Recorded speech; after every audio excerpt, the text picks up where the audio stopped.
Hello everyone, Phil here. Welcome to DSP Reacts and welcome to my recap and reactions of Summer Game Fest 2023.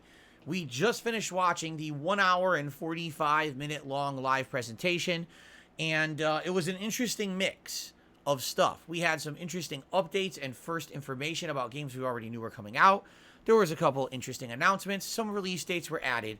Overall, I thought it was okay, but I'm not blown away by this show. There's been some other Game Fests and things that have been better. This one was just kind of mid for me, meaning there was a couple updates there and things that I liked, but there was nothing that actually made my jaw drop or blew me away or anything like that. I just thought it was kind of like, okay. So the purpose of this video, rather than you watching my live react, which is a separate video if you actually want to watch the raw hour 45 minutes and my true reactions as they happen, this video is going to go through the summary, all the notes I took, and basically tell you about each one what I thought. But that way you get rid of the bloat. It's just me talking about each point and giving you my true thoughts rather than having to watch all that bloated content in the whole hour 45 minutes. You're welcome to watch that if you'd like. That is live on the channel right now, or should be by the time you're watching this. But I like to do what I call recap reactions for those who are my longtime viewers. I didn't used to do the live reacts. And this is a little bit more concise and a little bit more thought put into my reactions to it, all right? So let's get started. First of all, Bloomkid just did a super chat. He said, Miles Morales is my favorite Spider-Man after Across the Spider-Verse. I can't wait for Spider-Man 2. Yes, Spider-Man 2 was one of the games that was actually shown at Game Fest. Summer Game Fest, I should say. And looks interesting. They didn't really reveal too much new, but we'll talk about that in a little bit. Thank you, Bloomkid, for the super chat. Okay.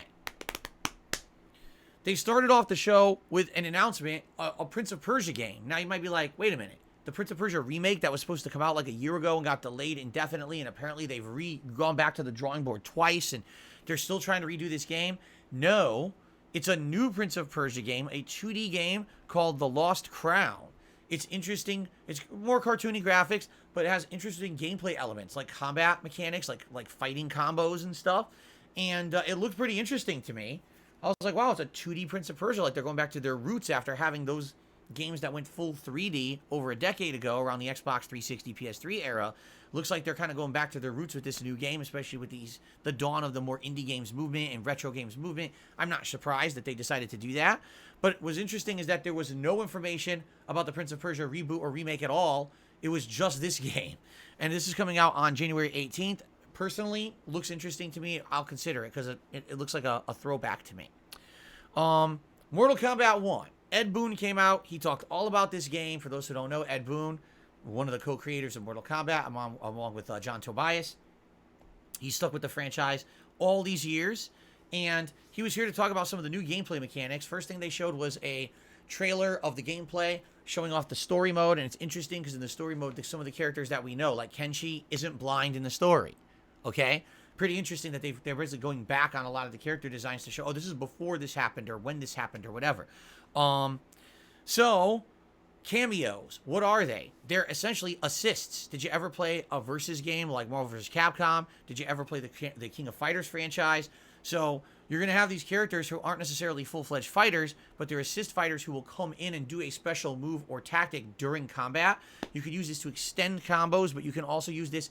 One of the interesting things I saw, I think it's a combo breaker. Like someone was getting comboed, and all of a sudden the assist character or cameo of the other person came out and hit and stopped the combo.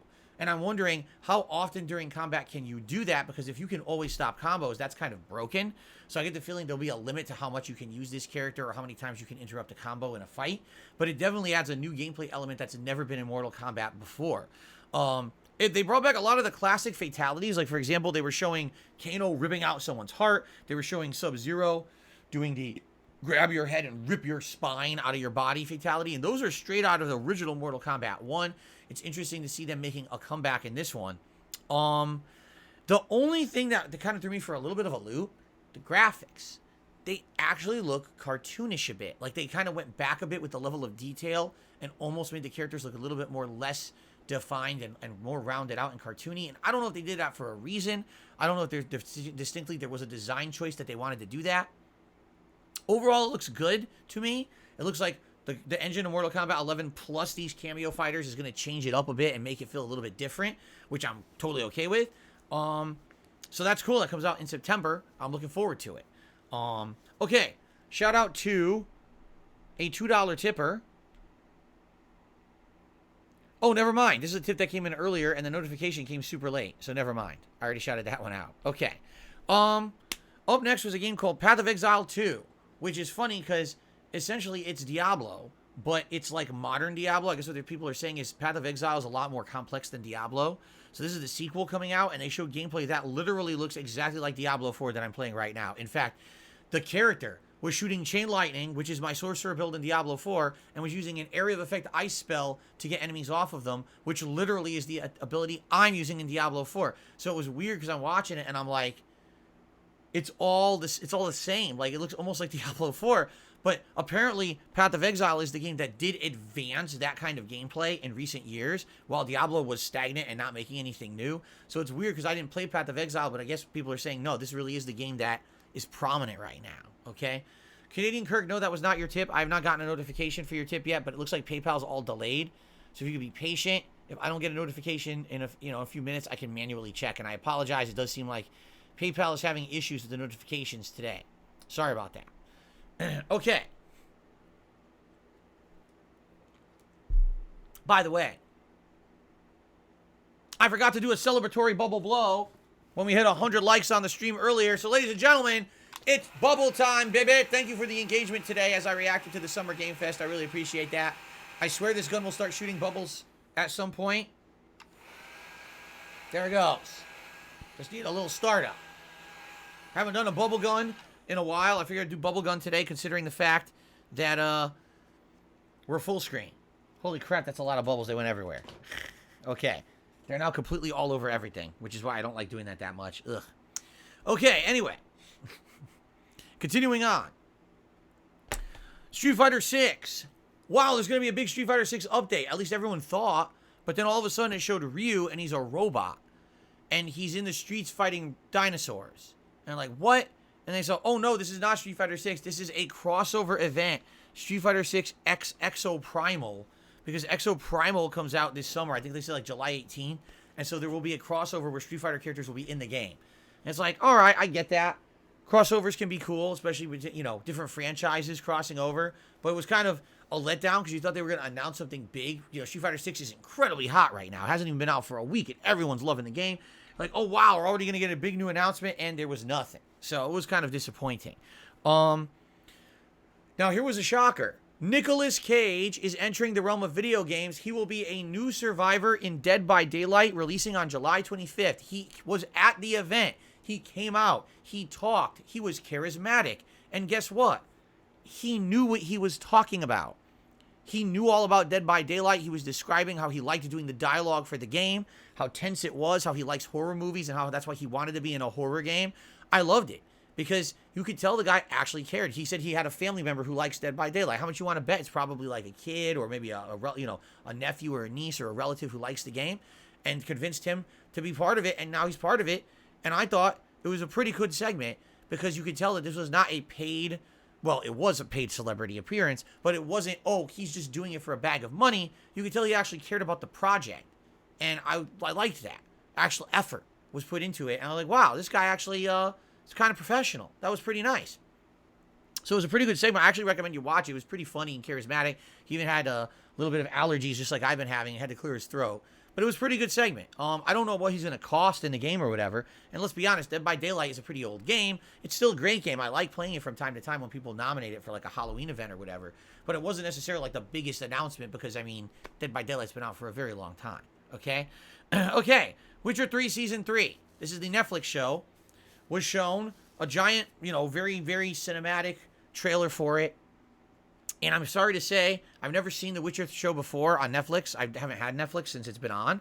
And it looked terrible. Like, no exaggeration. All the CGI looked awful. He's fighting someone, and there's fake CGI 3D blood coming off the bodies. It looks so fake and pathetic. The creatures look fake. I'm watching it. I'm like, should this be on the CW? Because it felt like that's what I was watching, like Arrow or something. Apparently people love the show. I mean, from what I saw, it looked awful. Now, I haven't seen the show. I don't know if the writing's good. But the show just itself did not look good at all. So, I don't know. That's my take. You can completely disagree. And if you're into Witcher, the season's coming out soon. Then they announced a new game called Witchfire. coming out September 20th, and it looks like a combination of Doom, but it's not with guns. It's with like almost like gothic Doom. Like you're using a musket that's shooting magical abilities and killing a demon and stuff like that. You know what I'm saying? It actually looked quite interesting to me, this game Witchfire. I'd like to see more of it because this is the first I'd seen of it, but it looked all right. You know what it kind of reminded me of? There was a game back in the day when Doom was prominent called Hexen. And Hexen was essentially Doom, but with magic. That's kind of what this looked like to me.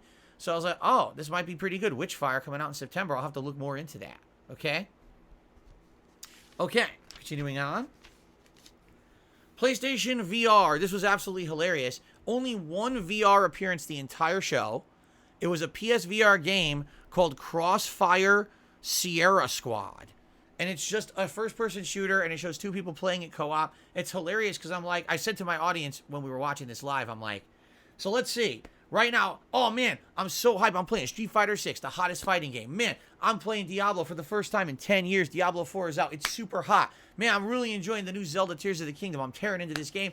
I cannot wait to play Final Fantasy 16 later this month. And then you got these two schmucks wearing their $600 headsets. We're playing Crossfire, guys. Crossfire Sierra Team. Come on, let's do VR. It's like, I hate to say it, but this shit is just so, like, it's so out of touch.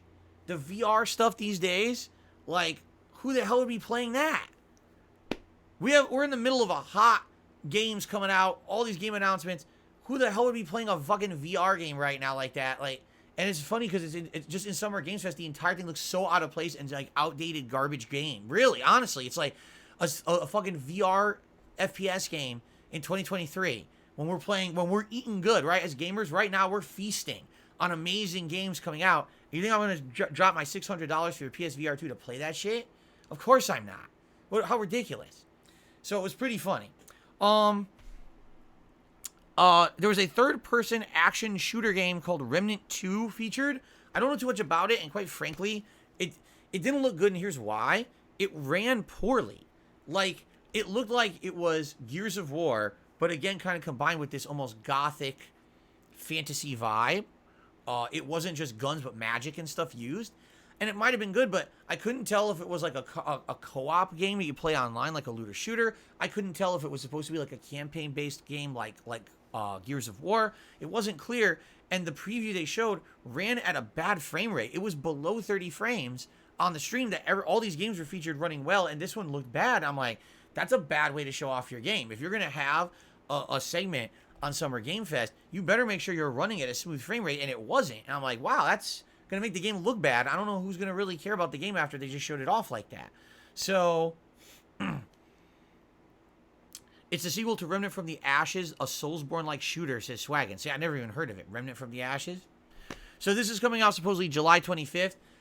I'm wondering if there's more gameplay of it online because this did not impress what they showed. Hopefully, if they do have more gameplay online, it looks better.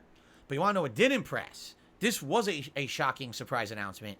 A new Sonic the Hedgehog game, and it's a 2D platformer. Yes, remember Sonic Mania, how good it was? Well, there's a new one coming out called Sonic Superstars, and it's modernized graphics, 4 characters, including Sonic, Tails, Knuckles, and Amy Hedgehog. It's co-op where you can play with people online. It looks absolutely great. The music was great. The gameplay looked good. I was stoked looking at this. I was like, dude, another classic new Sonic game, and it looks great. It's coming out in the fall, supposedly. I'm excited. Sonic Superstars, I wish it had a solid release date, but I'm all over that when it comes out.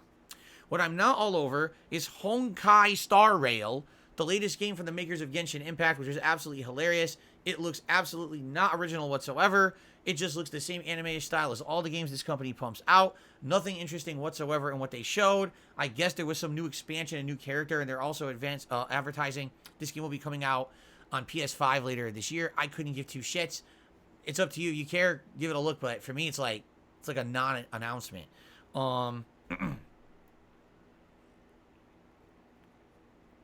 Dex says, Remnant 1, I'm glad that people are giving me supplemental info here. Remnant 1 was an amazing game made by a handful of people that blew people away. I'm guessing that 2 is just as low budget and a passion project, perhaps? I don't know. Because again, I never played the first one. I don't know that much about it, but by all means, I enjoy the supplemental info. Thank you. Let's see here. I received a $20 tip from 1 Minute Man, but it was to the old tips link. So what I'm going to have to do, I'm going to have to make it prominently clear to everyone that we went back to the original tips link again. It's fine for today, and I'm sorry, 1 Minute Man. I'm sorry for everyone. There's confusion. People have been tipping me on both places. We went back to the original tips link, just so everyone knows. So moving forward, if we could go back to that link, I would appreciate it. But thank you very much, 1 Minute Man, for a $20 tip. And in fact, that is the biggest tip of the day right now.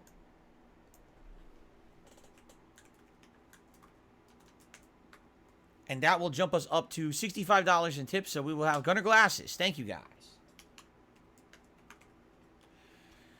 Continuing on, a big update on Lies of P. It has a solid release date now of September 19th.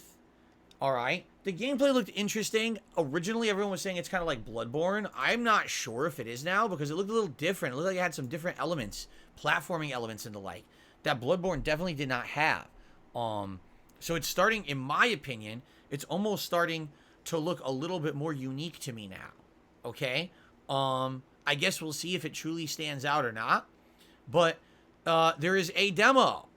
All right? A demo is available right now. So for anyone who wants to check out this game, go for it. In fact, Swaggins, my moderator in the chat right now, says he's playing it right now. It does feel like a Souls game. Interesting. I'm curious, you know, with this demo, who will play it and if it's any good. Right now, sadly, I am so pressed for time, I doubt I'll be playing it. The demo, that is. But I'm interested in this game for sure. September 19th. What's weird is that September is going to be jam-packed. We've got Mortal Kombat. We've got Lies of P. We got a lot of stuff going on in September right now. Lipsian says the demo's nice. I just beat it. Swaggin says menu and controls are very similar to Soulsborne games, but the setting is really nice. Interesting. Sounding good. It's sounding pretty good. So I'm definitely interested in this game. Another game that I'm kind of interested in. Oh, Derek says Lies of P is a thrilling Souls-like. It has the story of Pinocchio, but turns it on its head. Has an elegant backdrop of the Belle Epic era. What in the hell is the Belle Epic era? I don't even know what that is. I guess I'll have to look into it, do some research. A game that I am interested in is from Akira Toriyama. As you know, Akira Toriyama is the manga artist and creator who made things such as Dragon Ball, Dragon Quest, many others over the years. Well, he's made a new one, Sandland. I guess Sandland was a manga from the early 2000s. I've never heard of it, but there's a video game of it coming out. Sadly, no information on like when it's going to be coming out, but hey, I'm all over Toriyama stuff. I like Toriyama, you know, designs, so it could be pretty good. Sandland is based in the desert, by the way. It looks like there's a bunch of tanks and stuff in the desert. Kind of interesting. There is an indie showcase coming up on June 29th. It's going to feature Annapurna Interactive in a very big way. So if anyone's interested in more indie games rather than the more mainstream stuff that was featured at Summer Game Fest, there will be a special presentation on June 29th for that. I probably will not be watching that, but if I do get any information about it, I'll probably be talking about it on my daily podcasts, okay? There's an MMO called Throne and Liberty coming out. That's all I know. Throne and Liberty. It looked all right. Actually, the gameplay looked pretty much action-based. And what I liked about this was even though there was some cinematics, a lot of the actual stuff they showed was in-game gameplay. So there's different classes. There's like a tank class, there's a magic class, and you're fighting a ton of enemies at once, and you're hitting them all like giant swinging club blows, like boom, boom, boom, hitting like 5-6 enemies at once, and showing their health bars going down and everything. I was like, oh, this is going to be a more interesting action-based MMO as opposed to some of these that are more turn-based. It seems very action-oriented, and it actually looked good to me. And what I liked about this was, even though I don't play MMOs, I like that they showed the game. A lot of these promotions that they have during these events, they don't show the real game. They absolutely showed the real game, and it looked interesting. I was like, that might actually sell some games. So I actually give the Throne and Liberty advertisement a thumbs up because I actually thought that it kind of showed off the game well, okay? Continuing on, Warhaven. I don't even remember what this one is, so I'm just going to say, meh. And then there was Party Animals, which apparently is a game where you drew little animal-like cartoony avatars that look like they're almost like they get ragdoll when they get hit, and it seems like a party game with your friends. Meh. That comes out September 20th. Crash Team Rumble. I couldn't even read my own handwriting. Crash Team Rumble is a co-op Crash Bandicoot game. It's not super serious like the main game. It seems like it's meant to be an online co-op game where you do kind of party-style stuff like collecting fruits and doing races and challenges and fighting bosses together. It comes out June 20th. Derek says it's actually 4v4, so it's 4 people against 4 other people online. Unique take. Crash has never done anything like that before. He's always been a single-person platformer or a kart racing game. So to see a different kind of a spin-off could be interesting. But that comes out in June if you're interested. The next large segment was Alan Wake 2. They actually had the Sam Lake, the guy who plays Max Payne, come out from Remedy and talk about the game. So basically this game has 2 main characters. We still have Alan Wake, who's stuck in the darkness of the lake. If you remember the plot of Alan Wake 1, at the end of the game, he defeats the witch, but gets sucked into the darkness of the lake and is stuck there forever. Okay, so he's stuck in this supernatural lake. There's an FBI agent by the name of Saga and her partner, who's played by Sam Lake. So it's kind of funny that Sam Lake is in this game. So you have Max Payne in Alan Wake. They come to Bright Falls to investigate a series of murders. Come to find out, the murders are actually Alan Wake writing the story in the lake, and the story's coming true. Interesting. That's very interesting. The plot of the first game was that an author that Alan Wake was investigating was also stuck in the lake writing, and those events were coming true. So it's kind of like a full circle deal 13 years later. So I guess Saga will be investigating what happened to Alan Wake and these murders and trying to free him from the lake. And we were told that you can switch between the characters, and they have 2 separate plot lines throughout the game. And you can switch at certain points, and you can choose when. So you can play more of Saga if you're more interested in that. You can play more of Alan Wake. You could switch every chapter. It's up to you. You have the control to do that. And I liked that take. It's like, giving you a little bit of control of how you want to play it is actually kind of neat. It comes out October 17th. They showed a little bit of gameplay, and gameplay is very reminiscent of Alan Wake 1, where the enemies have that aura of darkness around them, and you have to use your flashlight to remove it, and then you can shoot them and kill them. Although it looks a lot more gory. Like the first enemy that Saga was fighting was a guy in an outfit with a deer head on, and as she shot him, like big gory bloody spots were appearing on his body, and I was like, that was never in the first game. The first game was definitely less horror and more supernatural, and this seems like there's going to be a combination, but it looks like it'll be a lot more horror focused, which is good. I think that people might like that even more. So what they showed looked good. I'm excited for October. This sounds good to me. By the way, shout out to Marlon, who became a channel member. I appreciate that, Marlon. Thank you very much. Remember, guys, the best way to support DSP Reacts is to become a member, and members are the people who nominate videos for my weekly React show that happens every Saturday. Okay, thank you for that.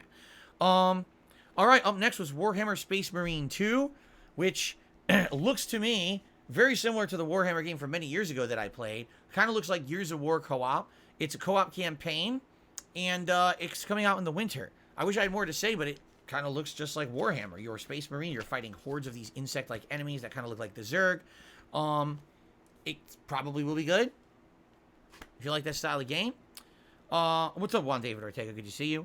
There's a game called Yes, Your Grace, which is basically a pixel art game where it's medieval times, and it looks like you're a ruler making choices, but also there's some combat and platforming. Never played anything like that before. It looks familiar. I think there might have already been one. This is called Yes, Your Grace Snowfall, so maybe there was an original game, and this is the sequel, but this is coming out in the fall. There's a new game coming out from John Carpenter. For those who don't know, John Carpenter, a major horror writer and movie maker as well. It's called Toxic Commando.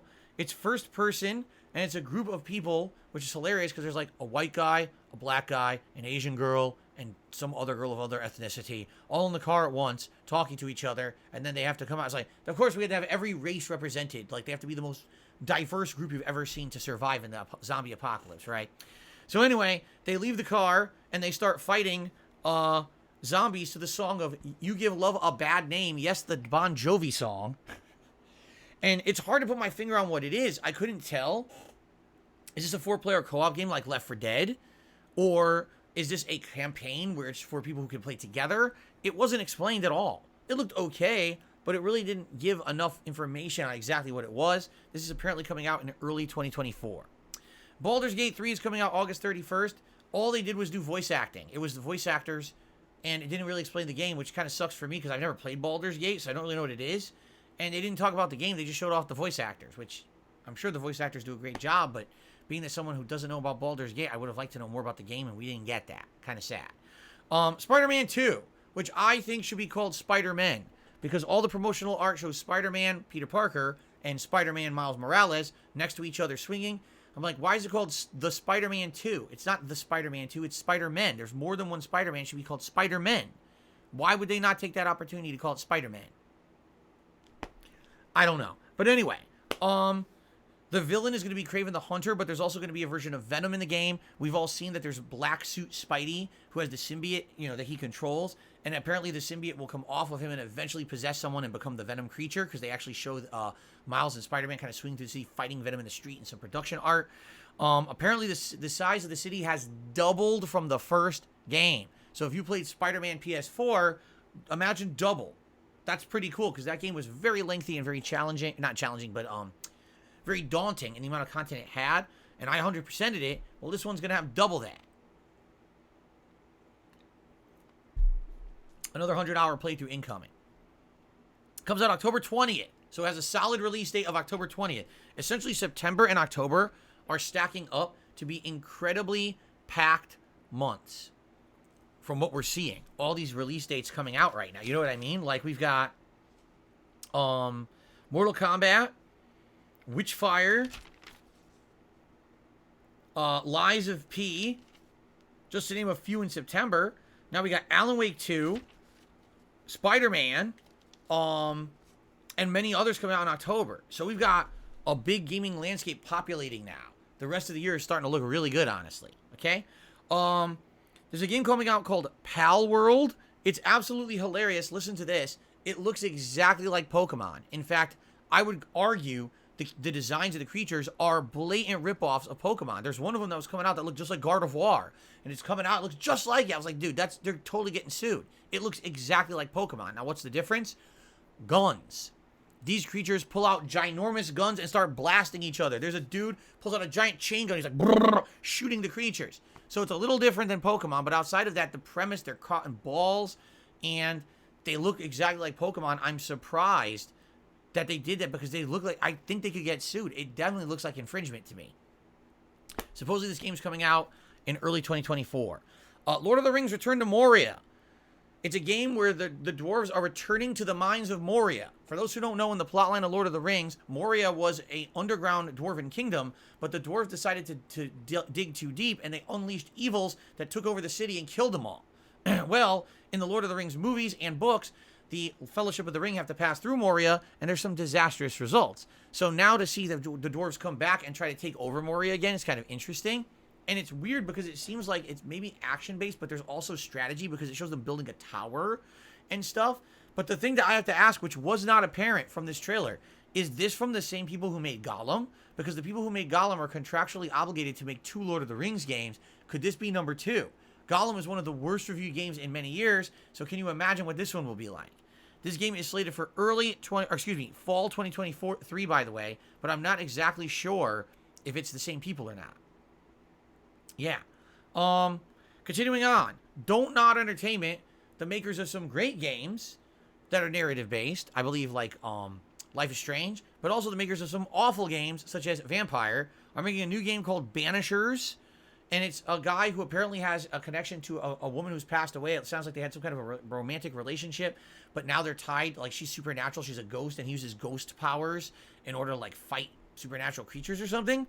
It says it's coming out end of 2023, but it wasn't apparent exactly what it was. New Like a Dragon game coming out November 9th. It's called Like a Dragon Gaiden. And in this case, I don't think, or you could be playing Kazuma Kiryu, but it's not certain. I'm not sure if this is supposed to be a one-off spin-off game, or if this is going to actually tie into future titles of Like a Dragon or not. It looks pretty interesting. It's basically an evolution of the combat from older Yakuza games.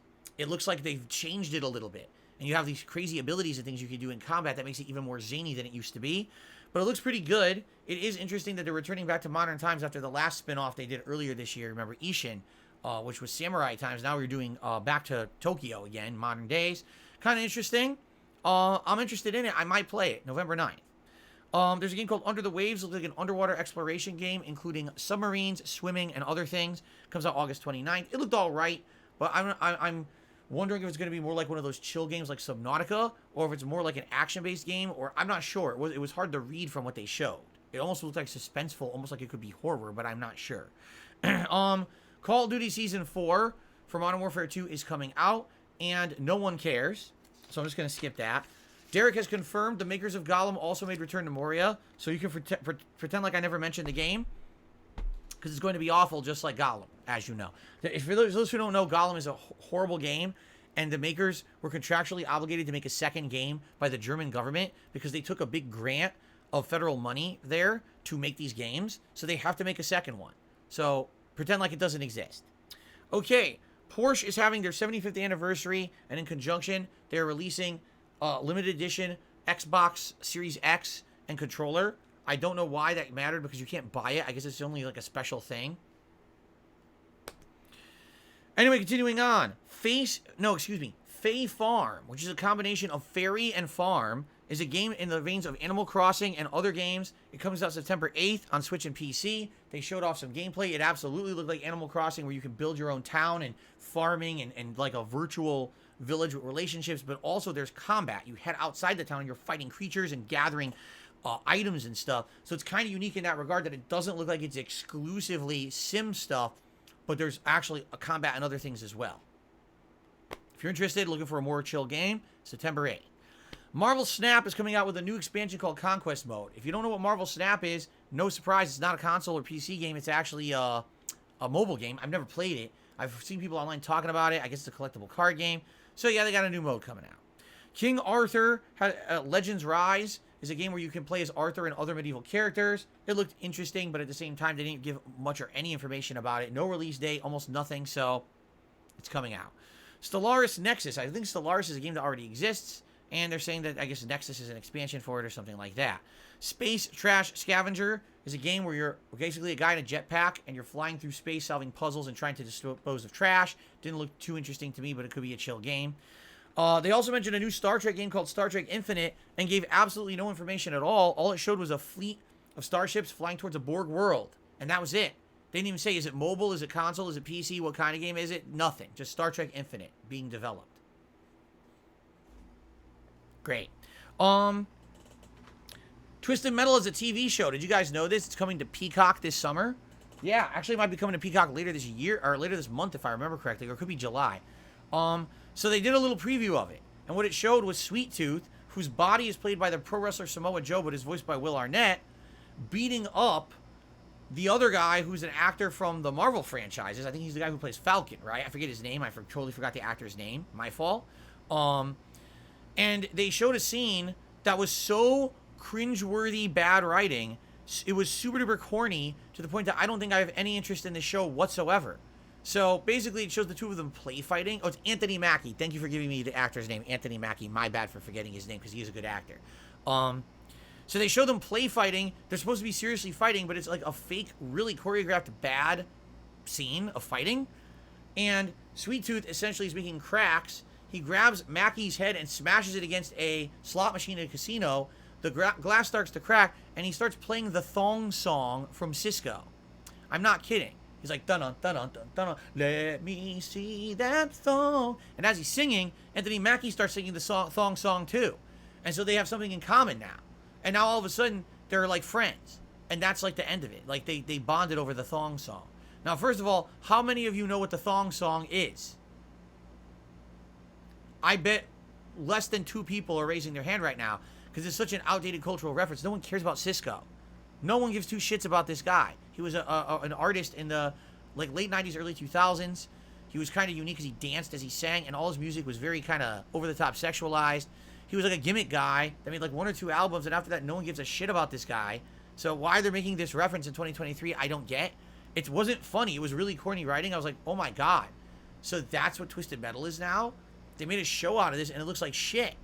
So, I don't know. It looked really bad. Like, I was like, dude, that's a really bad representation of what the show is. So, if that's what the whole show is, I don't think I'd be interested.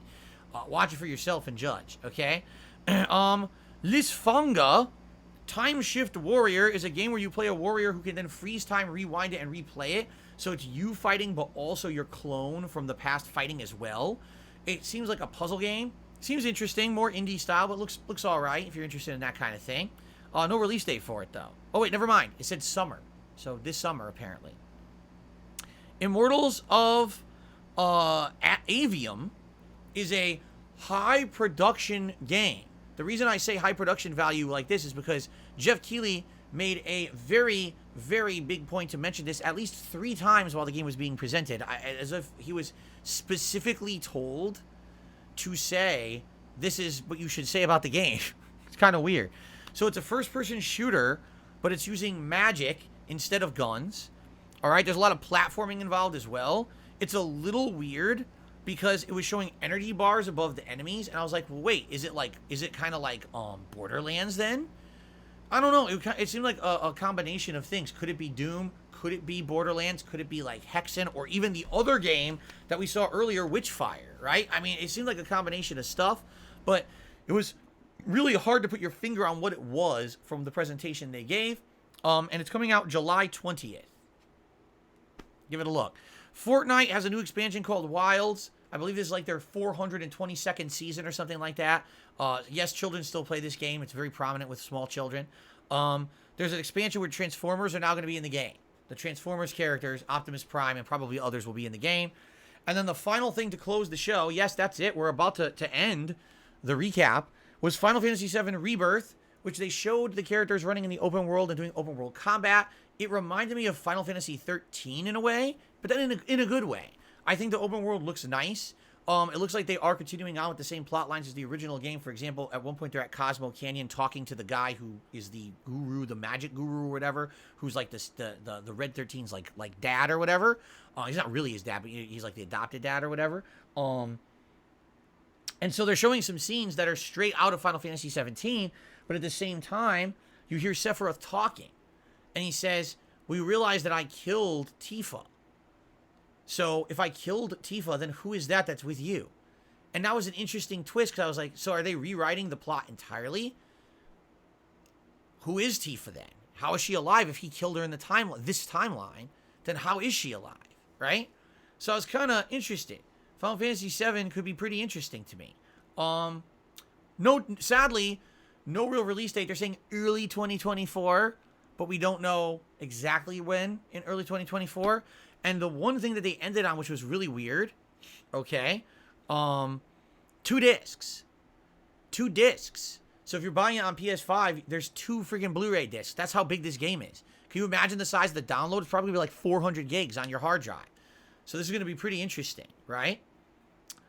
Only Ice Ghost says 2 timelines. In the Zack timeline, apparently everyone died. And iCabal says, did you notice in a Genova fight, because they did show a Genova boss fight, Aerith was purposefully left out of the party so that they're leaving it as a cliffhanger whether or not Aerith will die in this one or not.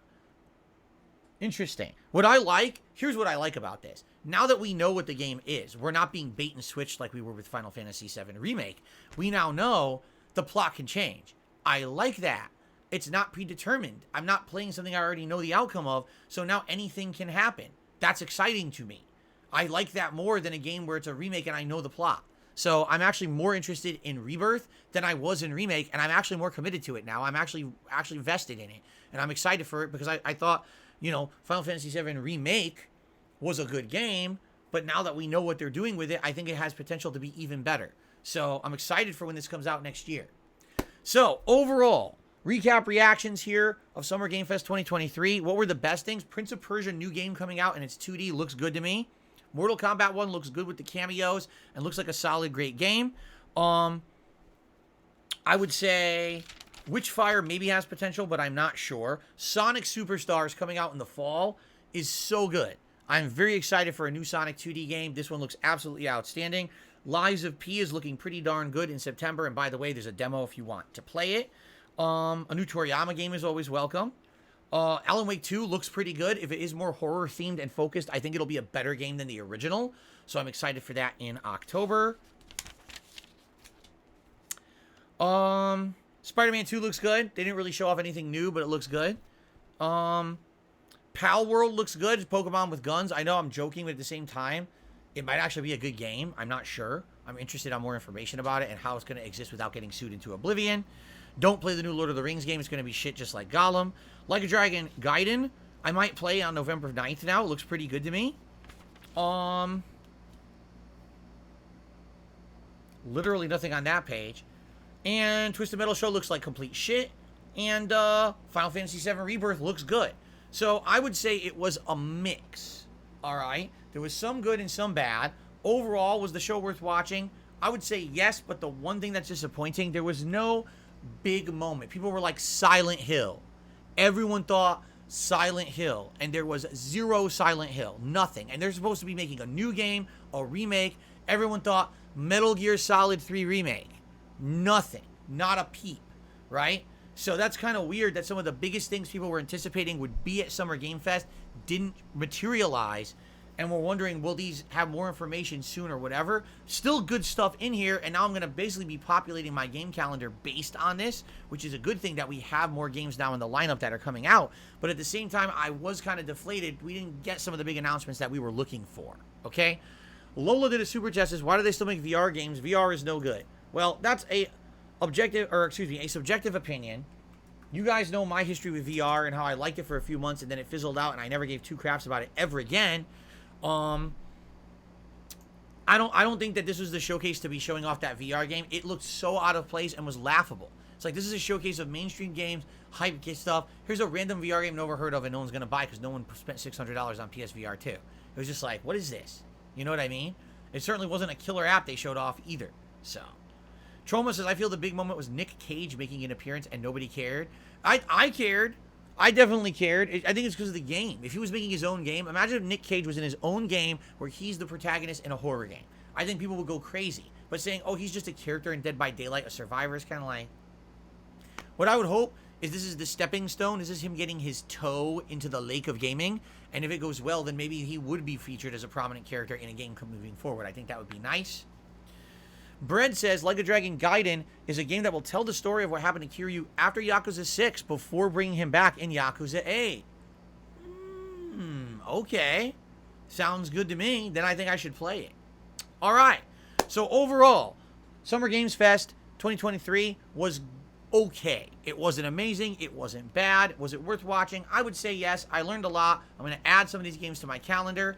If you want to watch the entire unedited show of an hour and 45 minutes, it is available here on DSPReacts. You can watch the whole thing, or hopefully you've enjoyed these recap reactions. I will say this, if you're enjoying this style of content on this channel, let me know, because doing this is taking a lot of time away from me covering the new releases. Would you rather have me play the new releases or do this? Let me know. Leave comments, like the videos. Please support if you can. There's a lot of ways to support this channel, like becoming a member, maybe a super thanks, maybe a tip. Thank you in advance to anyone who supports the channel. All right? And thank you all for watching my recap reactions of Summer Game Fest 2023. Everyone, thanks so very much. See you soon.